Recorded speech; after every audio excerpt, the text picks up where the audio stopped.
Breaking news చూసిన popular front of India PFI కార్యకలాపాల దర్యాప్తులో ఎన్ఐఏ దూకుడు పెంచింది. ఆ కేసులో ఇప్పటికే పలువురిని అరెస్ట్ చేసిన ఎన్ఐఏ తాజాగా తెలుగు రాష్ట్రాలకు చెందిన ముగ్గురిని వాంటెడ్ జాబితాలో చేర్చింది. జగిత్యాలలోని ఇస్లాంపురాకు చెందిన అబ్దుల్ సలీం, నిజామాబాద్లోని మల్లెపల్లికి చెందిన అబ్దుల్ అహ్మద్ ఆలియస్ ఎంఏ అహ్మద్, అదేవిధంగా ఆంధ్రప్రదేశ్ నెల్లూరు జిల్లా కాజానగర్కు చెందిన షేక్ ఇలియాస్ అహ్మద్ని వాంటెడ్ జాబితాలో చేర్చింది. ఆచూకీ తెలిపిన వారికి పారితోషికం ప్రకటిస్తున్నట్లు ఎన్ఐఏ ప్రకటించింది. ఉగ్రవాద కార్యకలాపాలకు పాల్పడుతుందని గుర్తించిన కేంద్రం గత సెప్టెంబర్లో పీఎఫ్ఐ నిషేధం విధించింది. ఆ సమయంలో తెలుగు రాష్ట్రాలు సహా దేశవ్యాప్తంగా సుమారు 100 చోట్ల ఏకకాలంలో దాడులు నిర్వహించి పలువురిని అరెస్ట్ చేశారు. అంతకుముందే పీఎఫ్ఐ కార్యకలాపాలపై నిజామాబాద్ పోలీసులు కేసు నమోదు చేశారు. ఆధారంగా ఎన్ఐఏ దాడులు నిర్వహించింది.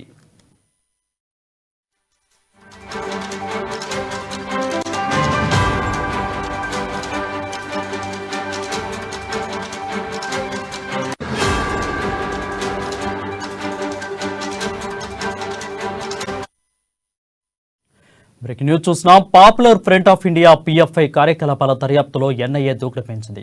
ఆ కేసులో ఇప్పటికే పలువురిని అరెస్ట్ చేసిన ఎన్ఐఏ తాజాగా తెలుగు రాష్ట్రాలకు చెందిన ముగ్గురిని వాంటెడ్ జాబితాలో చేర్చింది.